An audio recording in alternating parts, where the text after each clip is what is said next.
Good morning student. इससे पहली वाली वीडियो में हमने कंपाउंड तक बात की थी। आज हम बात करेंगे कैरेक्टरिस्टिक ऑफ कंपाउंड। तो अगर हम कैरेक्टरिस्टिक की बात करें तो इसमें हम जो चीज पढ़ चुके हैं कंपाउंड में उसी चीज को यहाँ पे रखेंगे। जैसे हम पहले पॉइंट की अगर हम बात करें कैरेक्टरिस्टिक में, तो पहला पॉइंट हमने जान लिया कि compound is a pure substance. इसके बारे में तो हमने पढ़ा ही था कि एलिमेंट और कंपाउंड जो है वो प्योर सब्सटेंस है। तो उसी चीज के बारे में हम यहाँ लिख सकते हैं, a pure compound is composed of same element combined in a fixed by mass to form molecule। यानी जो प्योर सब्सटेंस यानी कंपाउंड जो होता है ये क्या होता है, सेम एलिमेंट को कंबाइन करता है और उसका जो मास, उसका जो प्रोपेशन होता है वो क्या होता है, फिक्स होता है। ये पहला पॉइंट हुआ। दूसरा पॉइंट हम कह सकते हैं a pure compound is a homogeneous, ठीक है, इन नेचर। अब होमोजीनियस और हेट्रोजीनियस क्या होता है अभी आपको नेक्स्ट वीक में समझाया जाएगा। तो बस अभी यहाँ पे इतना समझिए एक एक पॉइंट कि जो कंपाउंड होता है वो होमोजीनियस इन नेचर होता है। फिर नेक्स्ट होता है कि constituent element can be separated by chemical process. यानी कंपाउंड में जो पार्टिकल्स होते हैं कॉन्स्टिट्यूएंट पार्टिकल, उनको क्या किया जा सकता है, केमिकल प्रोसेस के द्वारा सेपरेट किया जा सकता है। और फिर बताया गया कि compound has a fixed melting and boiling point. तो अब हम एक एक कैरेक्टरिस्टिक को लिखते हुए चलेंगे। तो जैसे कि पहला कैरेक्टरिस्टिक है ए प्योर कंपाउंड। पहले कैरेक्टरिस्टिक की अगर हम बात करें, a pure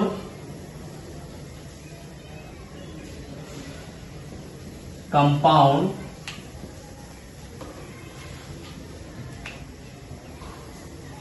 a pure compound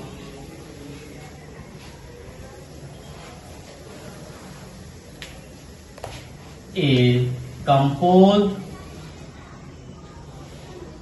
of the same element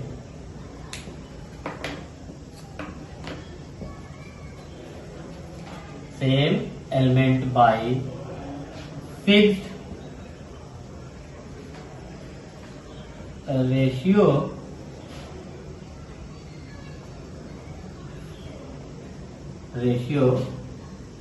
by mass। ये पहला पॉइंट है कि जो भी प्योर सब्सटेंस होता है, कंपाउंड जो होता है कंपोज करता है सेम एलिमेंट से combine in a fix by mass to form molecule. तो यहां लिखते हैं same element by fix by mass to form molecule. Fix by mass to form molecule. तो अगर हम इसके एग्जाम्पल की बात करें, तो पहले हमने एग्जाम्पल जो है वो देखा था। अगर हम कार्बन डाइऑक्साइड या फिर हम वाटर लेते हैं, कंपाउंड है, अगर हम इसके मास की बात करें तो हाइड्रोजन 1 होता है, बट यहाँ 2 है तो 2 से मल्टीप्लाई किया। ऑक्सीजन का कितना होता है, 16 होता है। ये हो गया मास। अब इनका रेशियो की अगर हम बात करें तो H2/O हो जाएगा, यानी ये हो जाएगा 2/16, यानी 2 × 2 और 2 × 16, यानी 1:8। ये निकल गया। अब इसी तरीके से अगर हम सेकंड एग्जांपल की बात करें कार्बन डाइऑक्साइड के लिए, तो आपको पता है कि कार्बन का जो मास होगा वो क्या होगा, 12 होगा।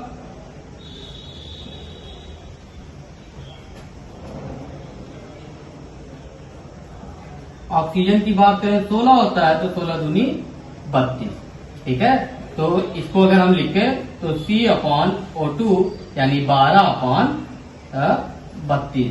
तो 4 × 3 = 12 और 4 × 8 = 32, यानी 3:8। तो ये जो हम रेशियो देख रहे हैं 1:8, ये इसी चीज को बता रहा कि ये फिक्स बाय मास तब जाके क्या करते हैं, एक कंपाउंड का फॉर्मेशन जो होता है, और इसके जो रेशियो होते हैं वो क्या होते हैं, फिक्स होते हैं। जैसे कि आपको यहाँ पे एग्जाम्पल के थ्रू क्या किया गया है, समझा दिया गया है, ठीक है। आप अच्छे से समझ गए होंगे, ये एग्जाम्पल के थ्रू आपको समझा दिया गया है। ये पहला पॉइंट था जो आपको यहाँ पे लिख दिया गया है। अब हम सेकंड पॉइंट की अगर हम बात करें, सेकंड पॉइंट अगर हम लिखें तो सेकंड पॉइंट हम लिख सकते हैं कि a pure A compound, second point,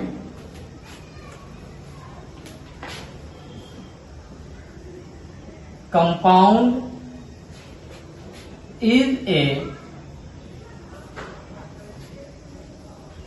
homogeneous in nature. Compound जो होता है वो होमोजेनियस इन नेचर होता है।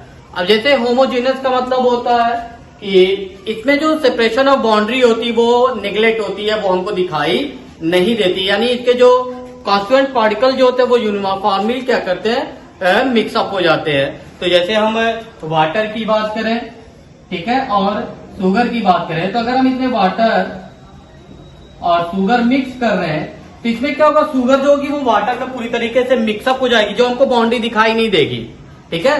तो इस तरीके के मिक्सचर और इस तरीके के नेचर को हम क्या कहते हैं, होमोजीनियस कहते हैं। तो उसी चीज के बारे में बताया कि compound is a homogeneous in nature. फिर हम लिख सकते हैं compound has fixed, compound has fixed melting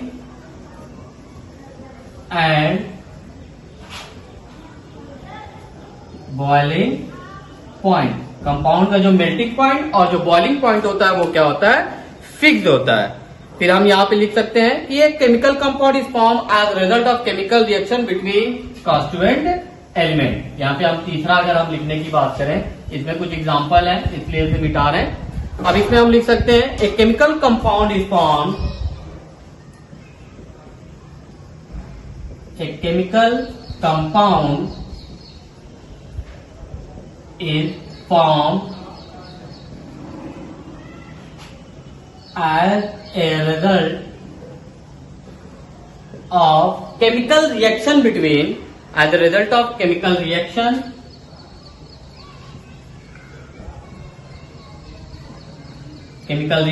between element, between constituent element।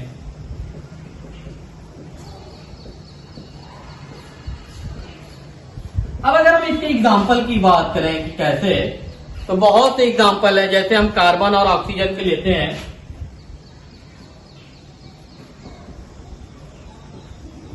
ठीक है। अगर हम कार्बन की बात करें और ऑक्सीजन की बात करें तो एक ही बात समझ लीजिए, कोक, ऑक्सीजन क्या है, एयर है। तो हम देख रहे हैं ये दोनों अलग अलग हैं। अब ये जब मिक्सअप होंगे तो बनाएंगे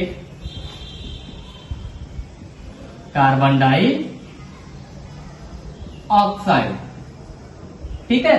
तो उसी चीज के बारे में यहाँ पे बताया। फिर हम लिख सकते हैं कि property of compound all together different from element which is form, यानी जो प्रॉपर्टी जो होती है,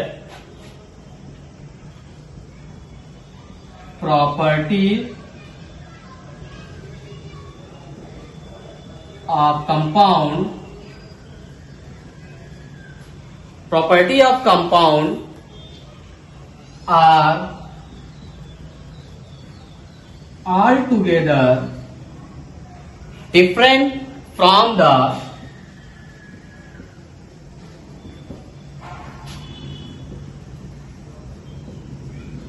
element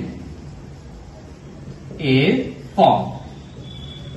यानी इसकी जो प्रॉपर्टी होती है, जो एलिमेंट फॉर्म होता है, उस प्रॉपर्टी से इसकी प्रॉपर्टी क्या होती है, वो डिफरेंस होती है। फिर नेक्स्ट हम लिख सकते हैं constituent of chemical compound can not be separated mechanically. यहां पे हम लिख सकते हैं next, constituent of compound does not separate mechanically, यानी इसको मैकेनिकली यानी मैन पावर के थ्रू या इस तरीके से हम इसके कॉन्स्टिट्यूएंट ऑफ पार्टिकल को सेपरेट नहीं कर सकते हैं। तो ये थी प्रॉपर्टी, कुछ 5 प्रॉपर्टी आपको लिख दी गई है। कैरेक्टरिस्टिक ऑफ कंपाउंड ये आपको बता दिया गया है। उसके बाद नेक्स्ट हमको पढ़ना है मिक्सचर के बारे में। कंपाउंड के बाद हमको क्या पढ़ना है, मिक्सचर। तो नाम से ही समझ में आ रहा होगा कि ये मिक्सचर है, यानी किसी चीज को ये मिलाकर बनाया गया। तो हमारा जो नेक्स्ट होगा वो हमारा क्या होगा, मिक्सचर होगा। तो इसमें क्या होता है, 2 या 2 से ज्यादा एलिमेंट या कंपाउंड को मिक्स करके जो बनाए जाते हैं वही मिक्सचर होता है, यानी मिक्सचर। और इसका दूसरा नाम है इम्प्योर सब्सटेंस कह सकते हैं।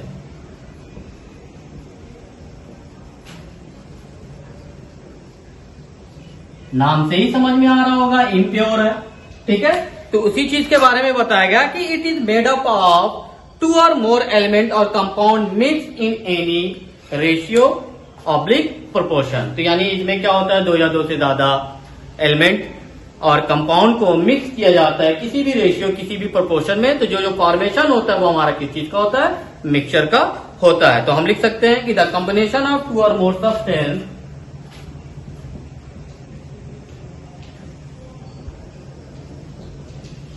the combination of 2 or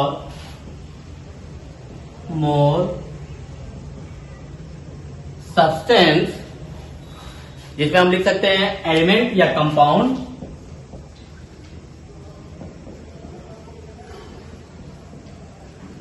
element compound which are physically mixed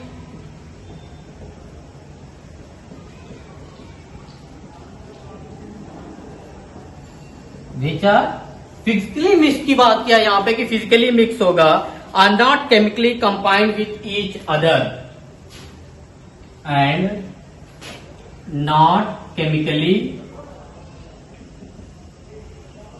combined to each other.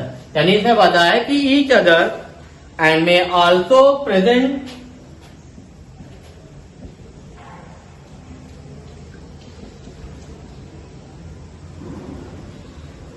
in any ratio or proportion।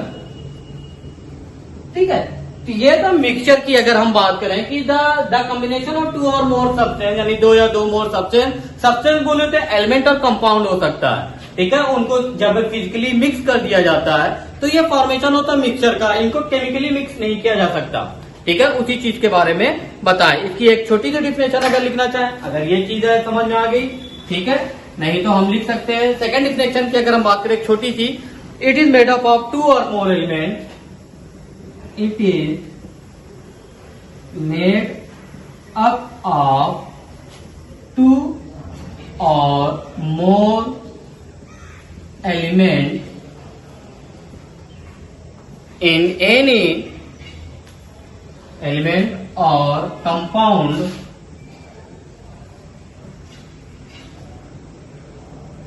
In any ratio or proportion. ठीक है, ये 2 डिफिनेशन आपके सामने है। तो जो आपको इजी लगे उस डिफिनेशन को क्या करिए, आप याद कर लीजिए। तो उस चीज के बारे में हो गया। उसके बाद आता है टाइप ऑफ मिक्सचर की बात करता है कि मिक्सचर कितने टाइप के होते हैं। तो जैसे कि इससे पहले आपको बताया गया था कि मिक्सचर जो होते हैं वो 2 टाइप के होते हैं, एक होता है होमोजेनियस और एक होता है हेटेरोजेनस। तो अगर हम मिक्सचर की बात करें, मिक्सचर कितने टाइप के होते हैं, तो 2 टाइप का होता है ये, होमो और हेट्रो। होमो बोलते हैं यूनिफॉर्मली कॉन्स्टिट्यूएंट इसमें होते हैं, और ये होता है नॉन यूनिफॉर्मली, नॉन यूनिफॉर्म आप कह सकते हैं।